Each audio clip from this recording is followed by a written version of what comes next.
¿Me puedes decir tal vez por qué entraste al skateboarding? Pues la verdad que en el grupillo que yo me juntaba, en donde yo vivo, pues empezaron a coger monopatines y como lo tenemos esto cerca, pues empezamos a venir aquí y así surgió, la verdad. ¿Te encuentras alguna relación entre las matemáticas y el skateboarding? Bastante, la verdad. ¿Y el skateboarding? Bueno, matemática, física también. Yo creo que diría, vaya, yo soy ingeniero, trabajo de ingeniero y, por ejemplo, el flip, ¿no? Tú le tienes que dar como un momento para que gire la tabla o el ollie tienes que equilibrarlo, ¿no? Con hacer una fuerza primero aquí y después con este hace la reacción contraria para que se equilibre, es física. Lo que pasa es que también influye mucho el corazón que le ponen, ¿no? Hola, mi nombre es Diego. Algunos me conocen como Dab. Soy padre, esposo, hijo y bueno, un ser humano. Me gradué como ingeniero de sonido y acústica, pero ahora estoy en una de las misiones más desafiantes de mi vida. Y es que no siempre me interesaron directamente las matemáticas.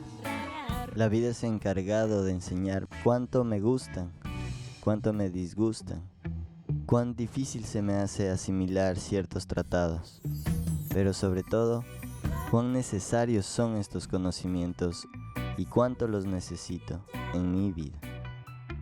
Y en medio de este mundo de descubrimientos, entre cálculos, números, teoremas, surgen varias preguntas sobre el origen, el lenguaje, la notación, la evolución de este arte. Bueno, ciencia. Y es que es la ciencia exacta sobre la cual se fundamenta el desarrollo tecnológico actual. Sin embargo, al estudiar el desarrollo histórico de la materia, se pueden encontrar ciertas discrepancias, ciertos periodos oscuros en el desarrollo de la matemática. Es muy común la idea de que la matemática no ha avanzado en miles de años y que fueron los griegos quienes desarrollaron todo el bagaje matemático que usamos hoy en día. También hay otra idea errónea que se está empezando a cambiar en los últimos años y es la idea de que Oriente no aportó mayormente al desarrollo matemático. Más se habla de los avances que han surgido en Europa o generalizando el mundo occidental. Además, se dice que los antiguos pobladores de Mesopotamia, Babilonia, ya diseñaron un método para resolver ecuaciones de segundo grado. Entonces nos preguntamos, ¿quién es el padre realmente del álgebra? Además, si culturas antiguas milenarias, como la China, usaban ya herramientas matemáticas como el sistema posicional decimal 1000 años antes que en Occidente, ¿por qué se habla de un estancamiento en la Edad Media? Y finalmente, ¿qué tiene que ver aquí el skateboarding, el arte de la patineta? En medio de un ambiente político de tensión en Oriente Medio, se propone una revisión de un periodo de transición entre los conocimientos matemáticos de la antigua Grecia y la Europa renacentista, con la intención de concientizar sobre la importancia del pensamiento oriental en el desarrollo de la humanidad, y así, de alguna manera, disipar las discrepancias ideológicas que nos enfrentan. Este estudio tiene por objeto complementar las nociones históricas tratadas en el máster y profundizar en las ideas matemáticas que se presentan en el rango de tiempo comprendido entre Al-Khwarizmi y Fibonacci, es decir, entre los siglos 8 y 12 de nuestra era. Patinemos la historia del álgebra.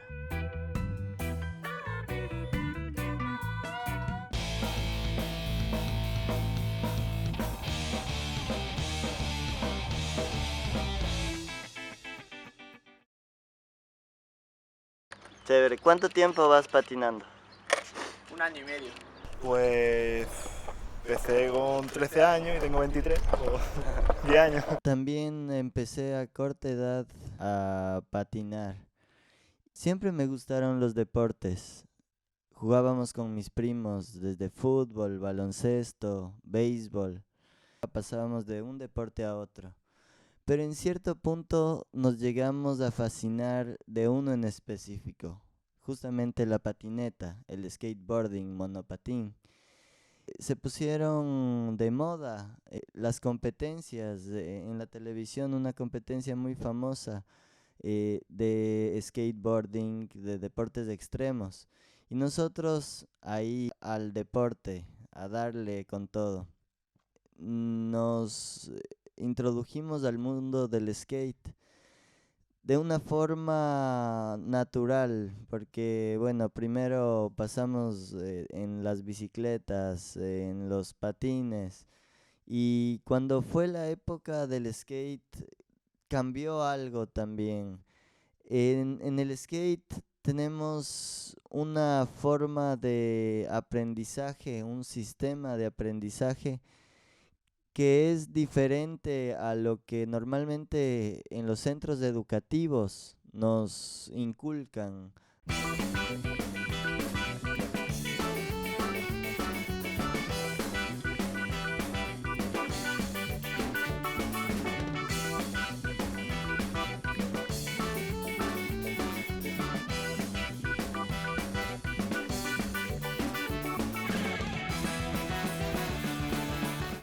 Bueno, primero lo primero, vamos a calentar.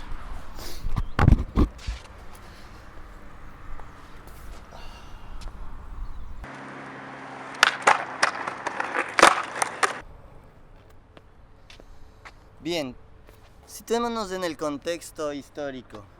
Para poder pasar a la historia del álgebra tenemos que remontarnos miles de años. Venga, viajemos.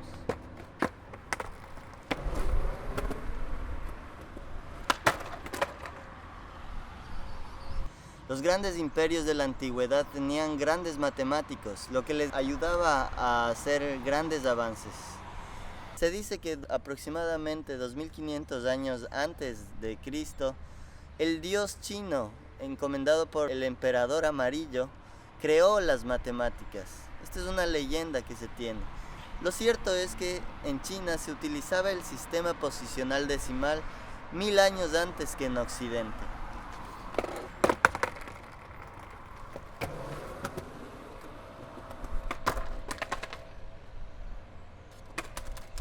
Pero no escribían con el sistema posicional decimal. De hecho, ellos tenían símbolos para milenios, decenas, centenas. Ellos utilizaban para la suma el sistema posicional decimal. Y se menciona en los grandes documentales del álgebra que utilizaban varillas de bambú para hacer las sumas.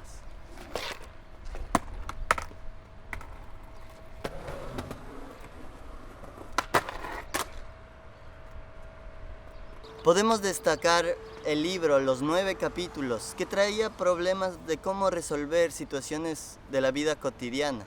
Se dice que este libro ayudó a fomentar el espíritu y el amor a las matemáticas en este pueblo. Es importante en este tiempo la figura de Qin Yu Chao, quien fue un aguerrido guerrero y matemático. De hecho, él decía que la vida militar no le dejaba tiempo para lo que en realidad le gustaba, las matemáticas.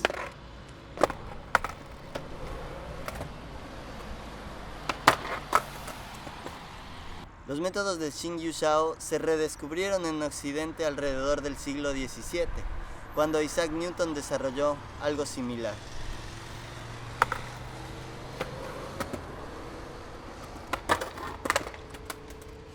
Se dice que Qin Yu Shao desarrolló un sistema para resolver ecuaciones de hasta 10º grado.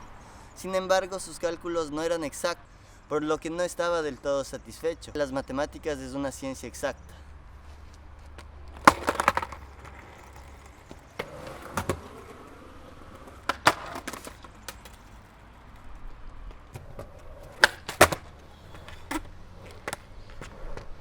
Otro pueblo digno de mencionar por su pasión en la antigüedad con las matemáticas es el pueblo de la India. Ellos desarrollaron los números que conocemos hoy en día. Todavía no se sabe cómo llegaron a dar con este sistema. Sin embargo, el sistema permitía representar cifras astronómicamente grandes con una relativa facilidad. Solo se utilizaban los 10 dígitos, incluido el 0, que hasta ese entonces no existía. Para los griegos simplemente no existía. Igual para los babilónicos y para los pueblos de Asia como China, ellos dejaban solo en blanco o un espacio, pero no existía el concepto del número 0 como tal. Los números romanos, por ejemplo, los números chinos, no tenían el 0, y eso también fue una gran revolución en las matemáticas.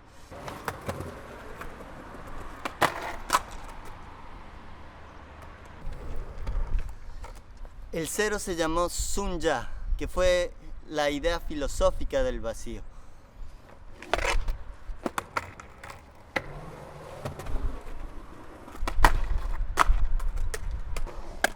Y en este contexto aparece Brahmagupta, quien demostró por primera vez las propiedades del 0 que tanto conocemos. 1 por 0 es igual a 0, todo esto.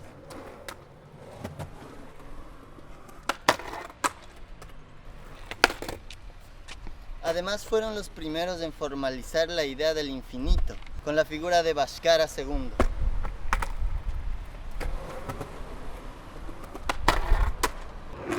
Y en todo esto aparecen los números negativos.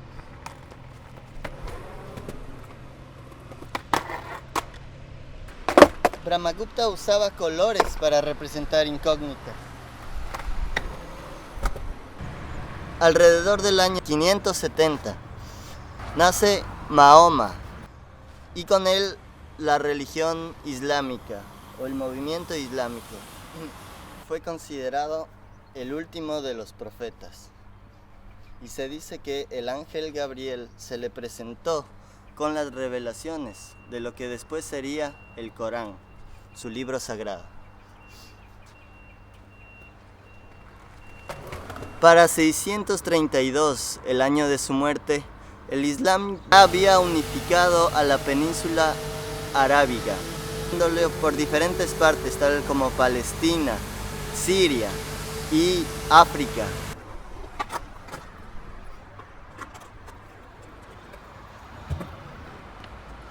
El skateboarding, patinete, se dice en cambio que empezó en California.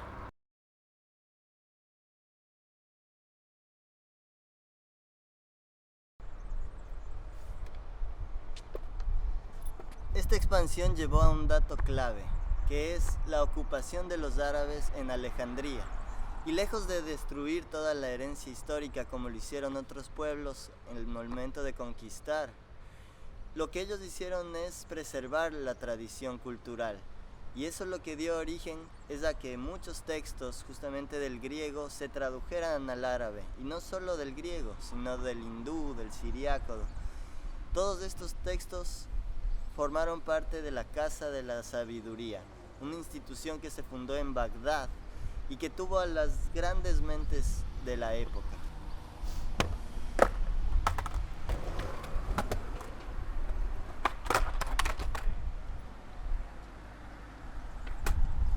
Los califas deseaban tener todo el conocimiento, por lo que mandaron a traer libros de diferentes partes.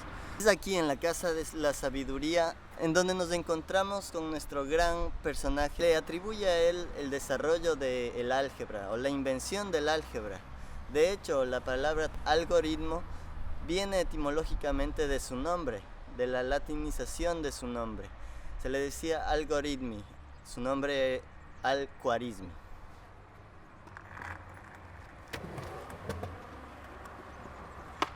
Hay una charla que habla también de estos temas y yo cuando la vi me sentí muy identificado. Menciona 3 puntos importantes que se relacionan con lo que yo había aprendido. En mis palabras está de la siguiente manera: cualquier truco, cualquier habilidad en general se puede dominar, por más difícil, por más imposible que parezca, se puede dominar mediante el trabajo, la constancia. Es decir, que la destreza es proporcional al trabajo. Esto es lo que nos lleva y de ahí vamos a la primera relación que se tiene entre el skateboarding y el álgebra. Y es que para realizar, por ejemplo, lo básico, lo elemental, como un salto, nosotros necesitamos seguir una serie de pasos. Se llama el ollie.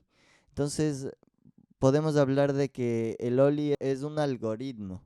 Y ahí es donde entra nuestro primer personaje, que es Al-Khwarizmi, quien es de quien em- evoluciona este nombre de algoritmo, porque justamente sus métodos se enfocaban en pasos específicos para aprender o dominar algo, en este caso el álgebra.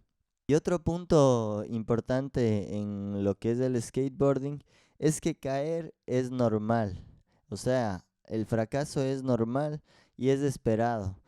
Y esto nos lleva justamente a relacionar al skateboarding con las matemáticas. Y es como yo lo relaciono y lo intento intento aprender o he aprendido justamente del skateboarding la técnica para aprender. Y el último de los puntos que es importante es que el caer es normal. Es aceptar que uno va a caer en el proceso de aprendizaje para levantarse y volver a intentar. No es normal, digamos, sobre todo en el mundo del skate. Tú sabes que no vas a solo saltar y de la nada a dominar todos los trucos y que en una sesión milagrosamente vas a aprender. En el skate todos sabemos que tienes que ir progresando paso a paso, día a día uno va mejorando un poquito y eso te lleva. Entonces esto también me motiva a mí a seguir echando fuerzas a lo que es el aprender matemáticas, que a veces parece como un truco de skate, que parece imposible, parece que nunca vas a poder dominarlo. Muchas de las habilidades que ahora ya sé y que se dieron con los años, en un inicio me parecían imposibles. Justamente saltar era lo más difícil y me tomó años y estar ahí y trabajando en esa destreza para conseguir dominar lo que es saltar una vereda. Esa es otra relación importante que se ve entre lo que es el álgebra y el arte de patinaje. El algoritmo de Lolly. Entonces primero con el pie de atrás lo situamos en la cola de la tabla y vamos a ejecutar lo que se llama el pop. El pop básicamente quiere decir generar un momento, un torque, tomando en cuenta que el punto de apoyo del eje va a ser los tracks, las ruedas. Los tracks son esta estructura metálica que sujeta las llantas. Y lo que se hace justamente, como decimos, es hacer el pop. Una vez que uno empuja, uno ejerce una fuerza hacia la tierra, nos dice la ley de Newton que se va a generar la misma acción pero contraria. Por lo que nosotros estamos generando una fuerza hacia la tierra y nos va a generar una fuerza contraria, ¿no? Entonces, eso es lo que da lugar en una primera instancia al salto. Una vez que nosotros hacemos el pop, la tabla justamente salta, ¿no? Genera una fuerza contraria y con el otro pie nosotros vamos a balancear, nosotros vamos a deslizar y a generar una fricción. Entonces ese es otro de los elementos en la física que intervienen en el salto en skate. Al momento que nosotros raspamos se genera una fricción y eso hace que parezca que nosotros estamos con la tabla pegada. Por eso es importante también y por eso se tiene la lija en la tabla. Al momento que se genera esa fricción, entonces se nivela la tabla y uno debe caer sobre los tornillos. Entonces todos los patinadores profesionales, yo no soy, yo solo soy un aficionado y me gusta hacer deporte. Tan pronto tuvo edad de viajar, Al-Khwarizmi fue a la Casa de la Sabiduría en Bagdad. Desde sus estudios y al ver su gran potencial, en 1829 se lo nombró primer astrónomo en la Casa de la Sabiduría. Y a Al-Khwarizmi no solo se le atribuye el desarrollo o la invención del álgebra, sino que también se dice que fue quien introdujo los números, los símbolos que hoy utilizamos, que les llaman números arábigos, en realidad los indoarábigos. Se dice que Al-Khwarizmi los introdujo a Occidente y por eso se les confundió con números arábigos, de hecho vienen del hindú. Al-Khwarizmi buscó mucha sabiduría en Brahmagupta. Entonces, en 1825, leyendo sobre Brahmagupta, Al-Khwarizmi tiene la idea de escribir un folleto, que fue la introducción que se dice a los números arábigos, que a diferencia de los números romanos, aquí ya se incorporaba el número 0. Los hindús desarrollaron el 0, cosa que cambió para siempre la historia de las matemáticas. El folleto se llamó Sobre los cálculos con números arábigos. Tuvo una repercusión increíble. Un día Al-Khwarizmi tenía una preocupación. Quería unificar todos los conocimientos que estaban dispersos en lo que es la rama de las matemáticas. De ahí sale el libro Hisab, Álgebra wal Muqabala. Y es de este libro que surge la palabra álgebra. Realmente lo que sientan las bases del lenguaje matemático que se utiliza hoy en día.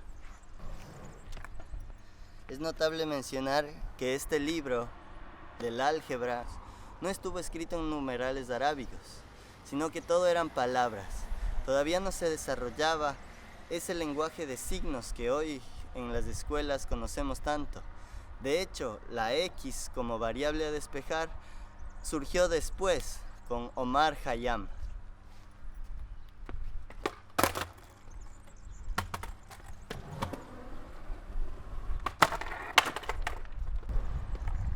Y Al-Khwarizmi no fue solo un gran matemático. De hecho, tenemos que recalcar que en el pasado no habían especializaciones como lo es hoy. O sea, no es solo un matemático, solo un físico. Antes eran grandes sabios, expertos en varias disciplinas. Y en Bagdad, en la Casa de la Sabiduría, lo que se daba prioridad era a las materias, a las asignaturas, a las ciencias que tenían fines prácticos. Por lo cual el libro de Álgebra o Al-Muqabala fue lo que se necesitaba. Surge de la necesidad que tuvo Al-Khwarizmi por editar un compendio sistemático donde se enseñe de una manera fácil de entender cómo resolver diferentes problemas que aquejaban en esos días. Bueno, una vez que estamos ya calientes en el tema, vamos un poco más allá.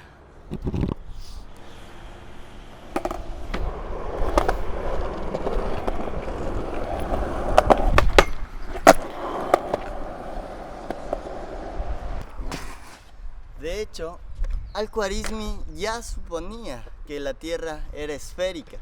De hecho, reunieron a un gran grupo de sabios y pusieron observatorios al lado de la Casa de la Sabiduría y en diferentes partes para hacer experimentos y determinar el radio de la circunferencia, ya en esos tiempos. Y de hecho, se acercaron con mucha precisión. Decir entonces que, ¿de qué estamos hablando? De que hubo un retroceso cultural en ese tiempo. Ya se sabía que la Tierra era circular o era esférica. ¿Y qué pasó después? Tuvo que venir otra gran revolución científica. Pues bien, las bases de esa revolución científica fueron justamente impuestas por Al-Khwarizmi y todos sus sucesores, ¿no? En algunos textos se debate si Al-Khwarizmi fue realmente el padre del álgebra, ya que operaciones algebraicas ya se llevaban a cabo por miles de años, por ejemplo por los babilonios. De hecho, Diofanto de Alejandría también se dice que puede ser el padre del álgebra. Sin embargo, en la investigación nos damos cuenta que se le atribuye justamente a Al-Khwarizmi por los métodos sistemáticos que tuvo, que es lo que se ha venido usando desde sus días hasta el día de hoy, y es lo que fomentó la revolución matemática que vino después. En el 929 se da lo que es el Gran Califato Omeya de Córdoba, lo que trae una gran expansión cultural a la península ibérica. También es importante recalcar que en este periodo se tuvo una gran escuela de traducción, aquí justamente en Córdoba, aquí en España me refiero, y se crean las traducciones del árabe al latín de muchos textos que nos quedarían como herencia cultural, muchos textos del griego, de los grandes escritores griegos, nos llegaron más que por la traducción original al griego o del griego, nos llegaron a través de estas traducciones arábicas que se dieron a Omeya de Córdoba, y buscan ellos emular lo que era Bagdad en ese entonces, con su Casa de la Sabiduría, o sea, un gran epicentro. Empiezan a traer libros, fundaron bibliotecas, y de hecho se tiene la Escuela de Traductores de Córdoba, que dio paso a muchos libros importantes de la época.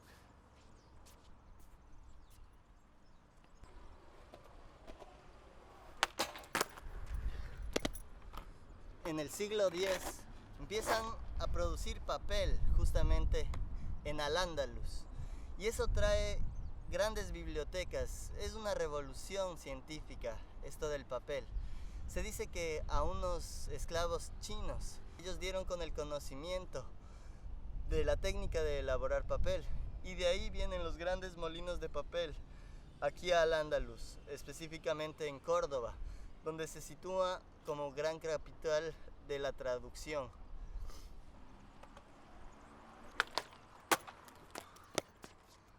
Destaca también la figura de Maslama al-Mairiti. De hecho, la palabra Mairiti tiene que ver con Mashriti, que es de donde se dice que viene el término Madrid. Y se dice, el primer gran matemático y astrónomo que produjo estas tierras. A él se le deben traducciones, por ejemplo, de muchas obras como Ptolomeo, etcétera, etcétera.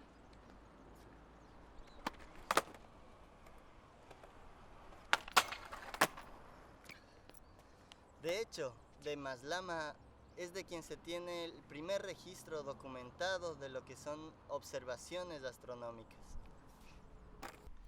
Recordemos que las matemáticas juegan un rol importante en el Islam. Por ejemplo, determinar hacia dónde se debe orar. Sabemos que todos tienen que orar a ciertas horas específicas del día en dirección a la Meca.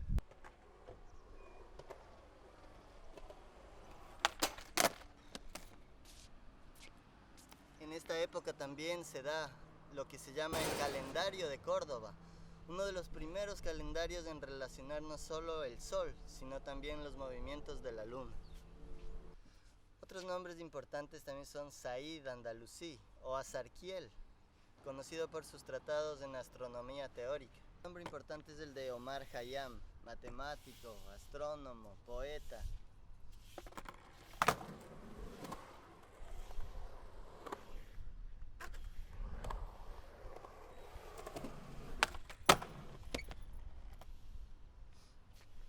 Él discutió algunos de los postulados de Euclides, por ejemplo, de las paralelas.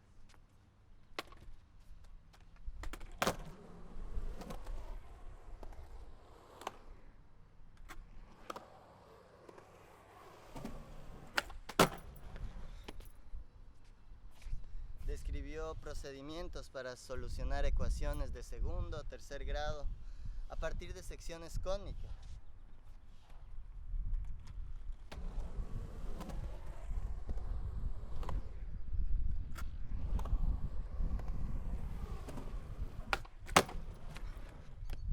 Estableció un calendario más exacto que el gregoriano.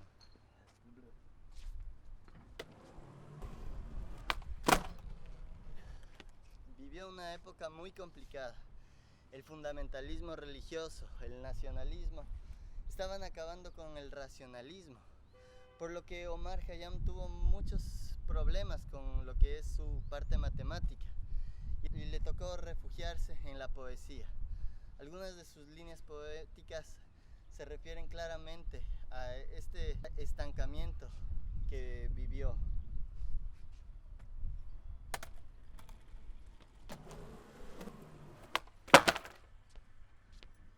Las Robayat o cuartetos de Omar Khayyam se vuelven muy populares a mediados del siglo XIX, cuando en Inglaterra Edward Fitzgerald traduce al inglés, esparciéndose por todo el mundo.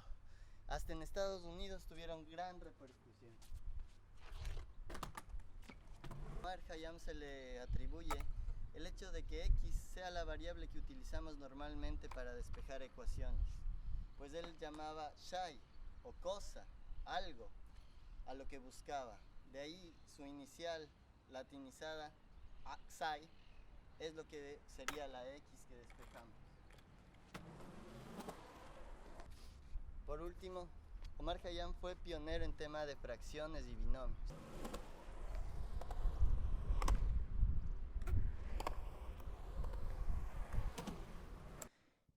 El doctor Tae, en una conferencia de TEDx en línea, nos menciona que se puede salvar a nuestros centros educativos de la manera que se patina, o sea, con el sistema de aprendizaje que se genera en torno al skate, que tiene que ver con los siguientes puntos. Lo primero es que el fracaso es normal. Cuando nosotros hacemos alguna maniobra, tenemos algunas posibilidades estadísticas de caer, y tiene que ver también con cuánto tiempo hemos trabajado por conseguir ese truco, esa maniobra. Y mientras más hemos trabajado, obviamente, más probabilidad hay de que caigamos el truco. Pero eso no significa que nadie se equivoca.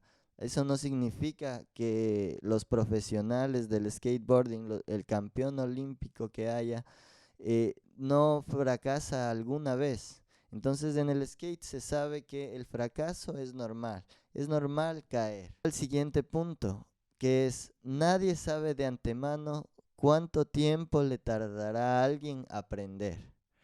Esto tiene que ver con que en el skate hay veces que algunas personas aprenden alguna maniobra más rápido que otras, pero eso no significa que todos deben seguir el mismo paso al aprender. Y como mencionamos, todos saben que uno tiene que trabajar duro hasta conseguir lo que quiere. No hay calificaciones en el skate. Uno no va en el skate haciendo un truco y diciendo, este es una calificación de 8, y cuando le caes bien es una calificación de 10, o le caíste más o menos, tienes 4. En este caso no se puede asignar notas, y eso es algo que en skate se sabe. O sacas del truco y le caes bien, o simplemente no lo dominas. No hay puntos intermedios. Las calificaciones generan cierta competencia que no siempre es sana. Y por último, no hay trampas en el skateboarding. Nadie puede decir, oye, préstame tu ollie un ratito para copiarlo para el examen o para la calificación. Entonces, es algo básico, pero que puede generar un cambio positivo en nuestros centros de educación. Vamos a hacer un paréntesis para hablar de un pueblo quien habría tenido contacto con Omar Khayyam. Nos referimos al Viejo de la Montaña.